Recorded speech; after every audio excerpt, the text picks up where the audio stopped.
Hello, and welcome to the Hamumu Halloween Home Horror Hoedown. The podcast where we watch 31 horror movies throughout the hallowed month of October. Ranging from the critically acclaimed to film school projects gone gruesomely awry. And we take them all way too seriously. I'm your host, Mike Hummel. And I'm your host, Sully Hummel. Now warning, we use a ghoulish number of spoilers, so watch the movies first. Second warning, we don't know anything about anything, so don't take us seriously while we take these movies seriously. Sully? Yes, Mikey? I like planes with stairs. I don't think I've ever been on a plane with stairs. I have not either. I just like the idea. Right? They show them in movies a lot. Mm-hmm. And I've been on, transcontinental flights. I've flown over oceans before. Me too. Many times, actually. Not me. Just a couple times. Compared to the average bear, but... Bears don't do that a lot at all. It's very rare. But I've never been on a plane that had a flight of stairs, I don't think.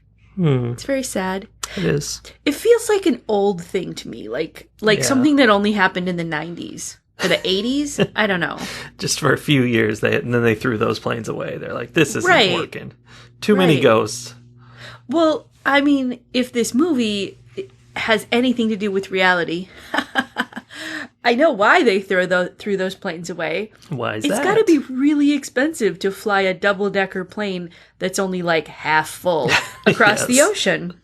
Yeah, there were not enough people on that plane. It's like a money loss. There were so few people that they were able to tell all the people who were in first class that they had to move down to economy class, and there were still empty seats everywhere. Yeah, but they save money by using cheap pressurization seals. So it evens out.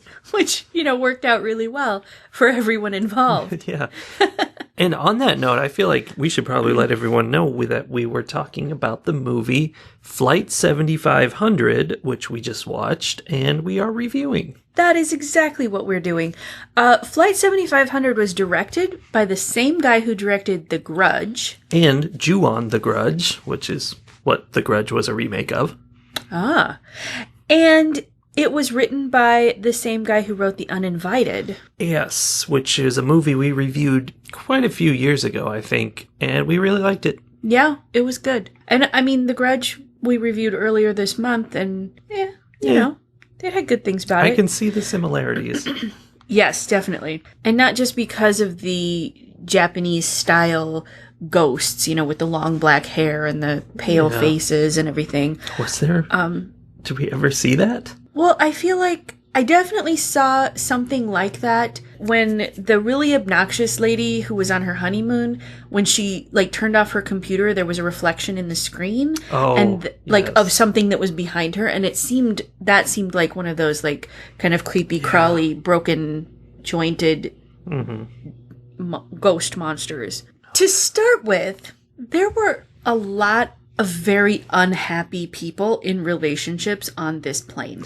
It seemed it was tied into the whole theme of the movie, but everyone on this plane was in some kind of less than healthy relationship, it seemed like. A lot of them. I don't know about everybody. But, that was one of the problems I had with this movie.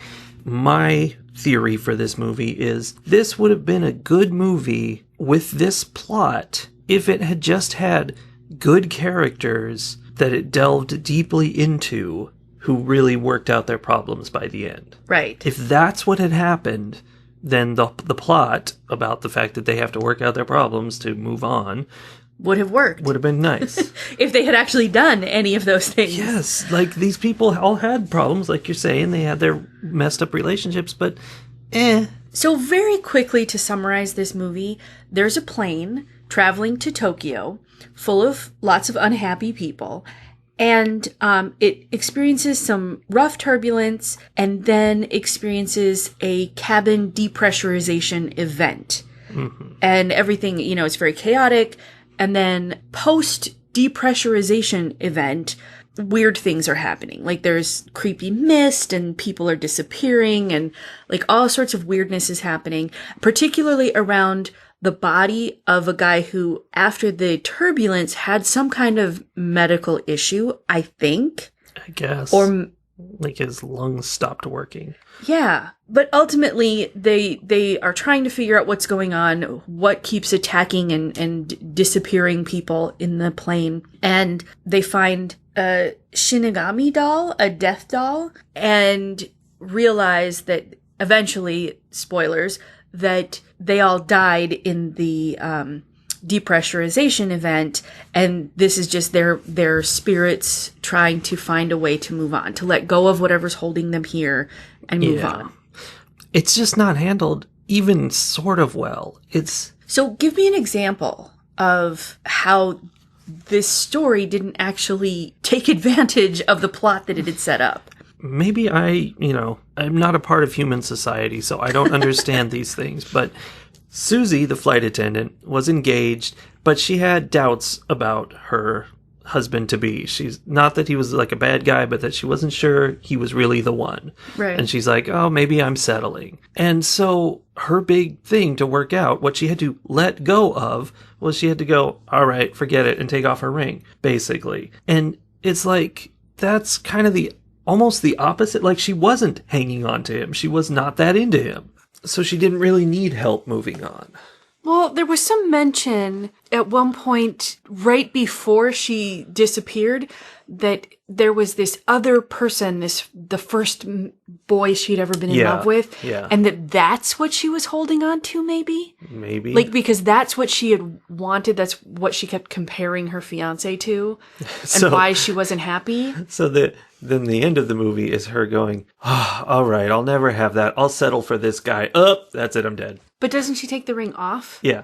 So she's like... even that's not it. So she decides, I don't want to settle for anything less than what I had when I was, a teenager with my first ever love. And somehow that releases her from being trapped there.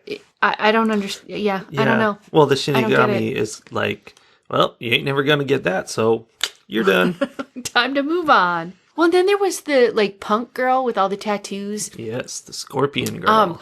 I thought her approach to meeting her Shinigami was interesting. Like, she was the one who had told them all about it.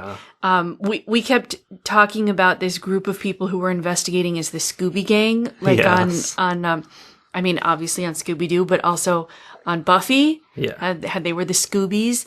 And I kept saying that this goth girl was like their Giles. She was the one who had all the information, right? Mm-hmm. So when she realized what was going on, she walked up to her Shinigami and gave it a hug and, literally embraced the idea that she was dead.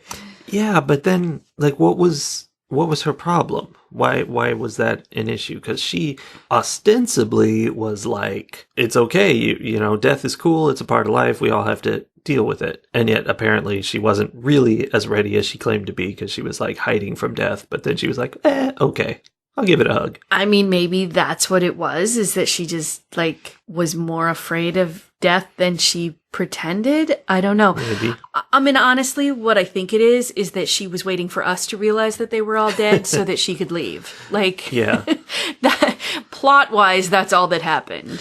Well, yeah. And that's how it felt, is that none of this really mattered and none of it had any depth to it. Mm-hmm.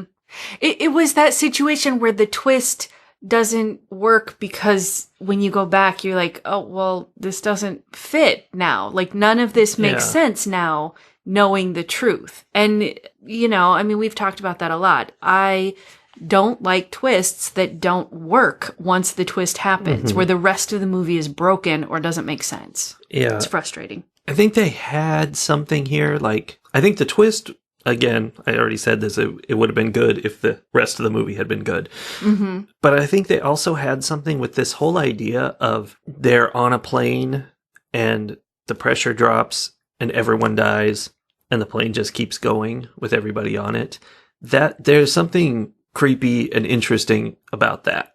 This idea of basically the plane is now ferrying them to the land of the dead, except it's not anything mythical. It's really happening. Mm-hmm. And speaking of really happening, that's what I was going to say. One of the things we discovered when we looked at IMDb is that this movie, the premise behind it, that everybody dies in this depressurization event and the plane just continues on until it runs out of fuel, is based on a true story. Yeah. This really happened. And the true story is a little scarier, I think, because in the true story, they had planes out there to look at it and try to spot anybody alive inside. And before it crashed, apparently, just before it crashed, they saw a conscious flight attendant in the cockpit trying to get their attention and waving at them. But it was, there's nothing you can do. It's not Air Force One. You can't invade a plane that's in the air. Oh, that's so tragic. Yeah. It's a pretty awful event. And now it's here for our entertainment, just like Chernobyl. I'm really, really glad that I didn't know that this was based on a true story before we watched it, because it would have made it almost impossible for me to watch this movie. Yeah. I know that these people are all fictional characters, but at the same time, I would have been entirely wrapped up in how terrified the one live person on a plane full of dead people that's about to crash must have been. And I'd also like to point out that scenario is way more interesting than what happened in this movie. Just being surrounded by 200 dead people that were alive 5 minutes before. Well, half an hour before. It tapped into that once the twist happened and it was revealed to us that they had all died earlier.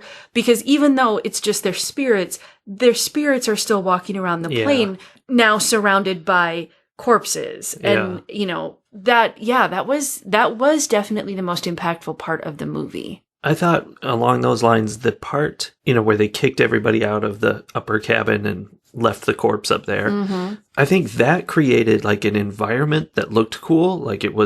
They actually made it like a haunted house, it looked like and felt like, on an airplane. Just that upper deck being abandoned, and it was no kind people, of foggy, and things were hanging down, the oxygen masks were hanging down, and it was just rickety, and it looked like a haunted house, even though it was legitimately a modern airplane. Yeah. So that was kind of cool. So did this feel like horror to you? And if so, what kind of horror would you call this? This felt like a disaster movie to me. In all the disaster movies, they've got the cast of cardboard characters, and they take you around, and there's always way too many of them, and you see them, and then you see them try to get through the event, and a lot of them die and don't, and it's just got that feel to it of disaster movie. But of course, in this case, there's a supernatural element to what's going on. So was it scary though? No. Was it scary when the overhead compartment opened up and ate the person, and then that was my then she favorite. was just gone? I made a note of that with an exclamation mark because it was so fun. Yes, she got eaten by the overhead compartment, which is everybody's biggest fear on an airplane, I think. No. No? No. I do, in fact. So I am somebody who loves to fly. I love being on an airplane. I like takeoffs and landings and a little tiny bit of turbulence the best. There's just something kind of exhilarating and exciting about it. Now you get past a little tiny bit of turbulence and I don't like it anymore. I don't actually want to die on a plane. Oh, I see. But I think flying is fun. I enjoy everything about traveling by airplane. Ugh, I hate it. Everything. Well, okay, everything except the ache in my knees that I get from sitting in economy class seats. But anyway, I'm not afraid to fly. I do have one very specific fear about being in airplanes, though. That a baby will be in the seat behind you. Or a person eating a sandwich. Or I wasn't thinking of that, but yeah. With the sniffles. No, I am not like that woman. No, I am like another character, the young girl who ended up spending an awful lot of time in the airplane bathroom. Yeah. And died in the airplane bathroom several times. Again, another reference to Buffy. She died twice. Oh, yeah, I see. And that is, in fact, my fear. And when they hit that turbulence, she's in the bathroom. Yeah. And they hit the turbulence, and of course she goes like ping-ponging around inside the bathroom because there's no seatbelts it's all in there. hard surfaces. And you're just like ricocheting. And that is the one fear that I have, is that on the rare occasion that I get out of my seat, because you have to go use the bathroom occasionally when you're on like 8-hour flights, the rare occasion, that will be the time where we hit actual bad turbulence and I won't have a seatbelt on and I will get ricocheted all around in the bathroom along with all of the other things that are in the bathroom, and that I will perhaps die in an airplane bathroom with my pants down around my ankles. And that is something I'm afraid of. Well, the good news is you won't know it for several hours. That's even worse, because then someone will find me. Like, they It'll be found a ghost. that girl. They're not going to tell anyone. They found her on the floor with her pants down around her ankles. And they didn't... and they just tripped over her and kept going. No, the first time they helped her up. Yeah. But, like, it's just... everything about that feels unpleasant and traumatizing and embarrassing, and just... it's all that. I will wait longer than I should on airplanes because of that fear. So that was the one scary thing in the movie for me. Yeah, like this movie was full of attempted scares very similar to The Grudge, but not even, I'd say about half as good as that, and that wasn't scary. Like this one's almost every time the big scare is a white hand reaching for you out of the darkness. That's basically it. Yeah. And they don't even explain like what that is. I guess it's a Shinigami somehow, but maybe there's something about that lore that we would, like, if we knew more about it, we would have understood that more. But it wasn't clear to me. Speaking of unclear, the whole purpose of the creepy guy, you alluded to this earlier. Like, why? What was he doing?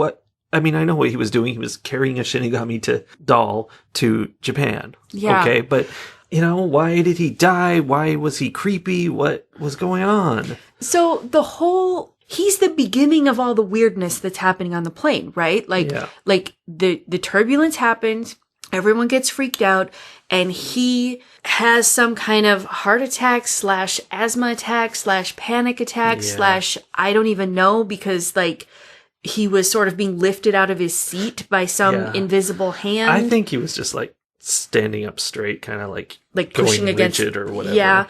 So it's very, like, through the whole thing, you think he's the beginning of all this creepy stuff that starts happening, he's right? a misdirect. Okay. But when we go back and think about it, that happened before the event where they all died. Yeah. So that was completely unrelated. Just a dead dude. So this plane, somebody died. And then everybody died. Like, that's astronomical bad luck. It's really, really sad. Plus, in addition to all that, the honeymoon lady was on the plane, which is astronomical bad luck for everyone else on the plane. Everyone else involved. They're lucky they died. I wanted her to be surrounded by all the people that she kept going, please no, please God no, please God no. Like, I wanted the goth girl on one side of her and the crying baby on the other side, and I wanted a kid kicking the back of her seat, and then I wanted like the guy eating Chinese should have been right in front of her, so those smells could waft over. And I wanted somebody to like spill something on her. I wanted all of those things that she was so afraid would happen to her, because she needed all of that. So she's the last one that we see in the movie. Like, everyone else experiences their release and whatever, and they are gone from the plane, and she's still there. She's not enlightened. So does that mean she doesn't let go of whatever it is that's holding her there? Or was that last, like, the hand that came out of the waist? That was the dumbest thing. Like, was that her letting go? I don't think so, because that was the same kind of scary thing that happened to everybody else. I think that was just a scariness. But see, that's how a lot of them disappeared. I mean, the one lady disappeared into the overhead compartment. The other one got attacked by some guy in a suitcase. Like, and then the Rolex thief just got attacked by an invisible thing, and he was gone. He also deserved it. Yeah, he was a bad guy. I mean, if you creep up into the upstairs to steal a Rolex off the dead guy's wrist and then make a video. Selfie video of it happening and making fun of him, like, you deserve whatever happened to you. Yeah. So, I don't know. The honeymoon lady's another example of just like, what was her issue? What did she have to let go of? You know, like, she had to let go of people caring about her wedding. I don't even know. It felt like there should have been some kind of resolve between her and her new husband. Yeah, he should have been like, all right, honey, start. I'm done. And we're going to separate afterlives. Right? Well, and what about the kid who stole the Rolex? Yeah. Like, his resolution was to steal a Rolex and take a video? Yeah. What? That's what's wrong with this movie, is that they didn't put together the whole premise of what they were doing didn't really exist. I feel like there should have been redemptive arcs for these people. Yes. Like that redemption is the goal somehow, but it did not seem to be that was the case. Like, just like in It, Chapter 2, you know, it was all about fighting this monster was really about resolving their own personal issues. Yes. Very simple. Well, I don't know if it's simple to create, but simple concept could have been done. And it happened in It Chapter 2. Yes, it worked. But it did not happen here at all. No. Like, yeah, there was something very broken about this storyline, and it needed a lot of work. And that's why I think I can see that it came from that writer of The Uninvited, like with the, you know, big clever idea and all. And I bet his script is probably rather interesting and has all that. And it just fell apart with studio notes and all kinds of garbage. That could very well be. That's how it feels to me, because the idea is there and it's just not executed at all. Yeah, that's sad. It's always sad when a movie has a really strong premise and it doesn't come to fruition. The other strange thing about this movie is that it is rated PG-13, which you wouldn't think is strange, but what's strange about that is that it looks like it's made for TV. I'm assuming because it's PG-13 it was released in theaters, and it does not look like a movie for theaters. No, it doesn't. I don't know what they were doing. This was very cheaply made. One little thing in this movie brings to mind a real thing that's worth discussing a little bit. The bystander effect, it is called, and it is a sociological phenomenon. Okay. In this movie, there's the point where the guy has his asthma, heart, blood, death attack. Right. The flight attendant, does the traditional thing where she gets on the microphone and is like, "Is there a doctor in the house?" She didn't say that, but that. And nobody responded. And so the flight attendants go over and try to start helping him. And a random guy comes over and tries to help some more. And that he does that because he's a white man, so he knows that he can do something. He clearly knows more than those trained flight attendants. And then, 30 seconds after that guy's been helping, this other guy shows up and is like, "Hey, I'm a paramedic, let me help." Interesting, because that took a really long time, right? He should have been there right away, been like, "Oh, you need a paramedic?" Did it take a long time because he was in first class upstairs? I was concerned that might be the case, and it might be, but to discuss the bystander effect, let's say it took a long time. It kind of did. I mean, yeah. I do think he thought about whether or not to reveal the fact that he had this experience or this knowledge. Which is the bystander effect. In this effect, when a problem happens, somebody collapses on the street or this kind of thing like in the movie happens, everybody will do nothing. And it's because everybody is thinking someone else is going to do something. I'm ready to jump in, but I know someone else will be more appropriate for this and they'll go first. And so nothing happens. Right. And that makes sense with this guy because he was a paramedic. So when she asked for a doctor, he was kind of like, okay, well, I'll let the doctors handle it. Even but there though were no doctors. My job is literally to respond first. Right. But he eventually did step up and do something. But that's the bystander effect. It's an interesting thing that causes people to not do things. And it's messed up because, like so many other things in life, it's caused by the fact that our fear of social faux pas is bigger than our fear of anything. People will die to avoid a social mistake. People will watch people die in front of them, not just, with a medical emergency like this, but they'll watch somebody being attacked. Yeah. like on a subway or something and not act because what if they're afraid that it would be inappropriate for them to interfere in some way. Yeah, it could be like, oh, maybe they're just having a little fight and they're going to yell at me because, I shouldn't be intervening. And just something like that will stop you from helping someone who's literally being killed. And that's very disturbing. I see people talk about the counter to this a lot on Twitter. And particularly, there are a lot of memes about women, like women who are out in like, partying situations or out at bars or whatever. Like there's memes that go around where, if you feel like you're in danger, just come up, people will say like, come up to me and pretend you know me and I will play along to help you. And that's sort of, it's putting the onus on the person who's in danger.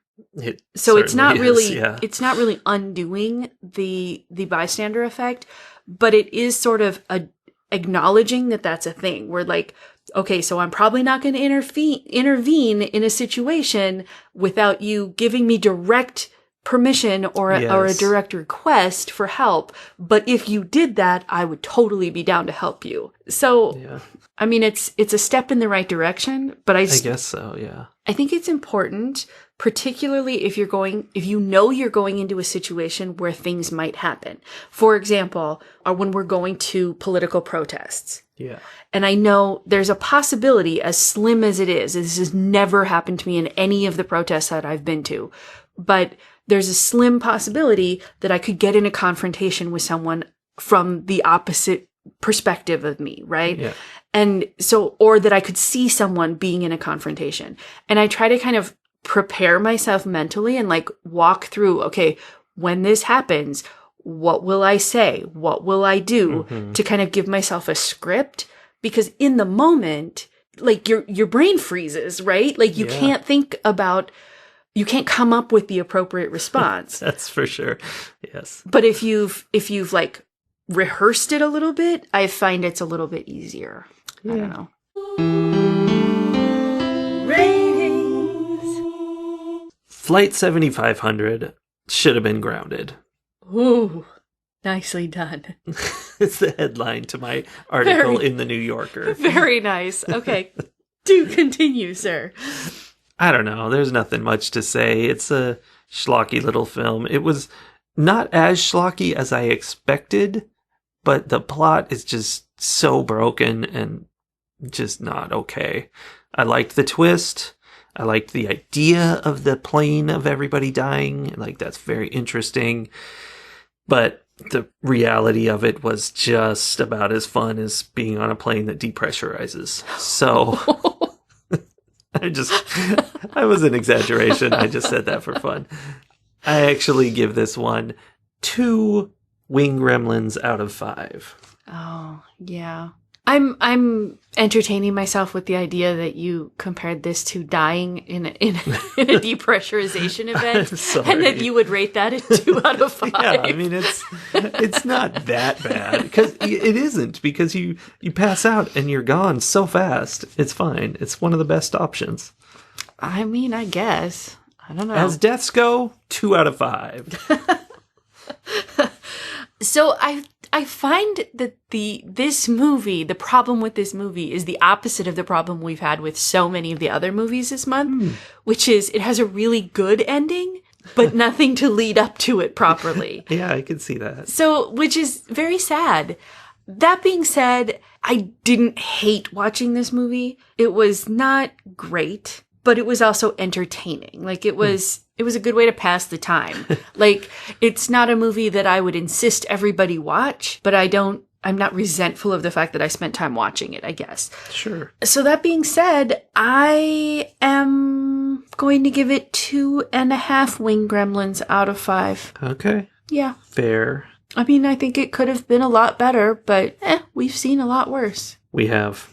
Yes, we have. We've seen some things. That's that for Flight 7500. I guess we will be back tomorrow with another movie review. We'll have a return trip tomorrow. I don't want to get back on that plane. That plane needs some maintenance. Mental maintenance.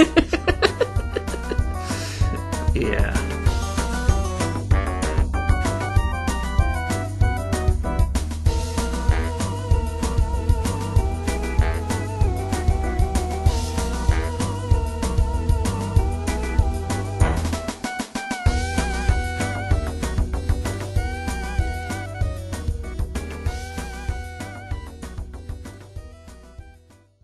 That's called an anglerfish? Yeah. That is a lame name for a fish. It's angling for other fish. I want it to have a fun name. It's not a coelacanth. I want it to be a coelacanth. No, that's totally different. It's like this. What? It's got big teeth. That's all. This one does. I know, but it doesn't have one of these.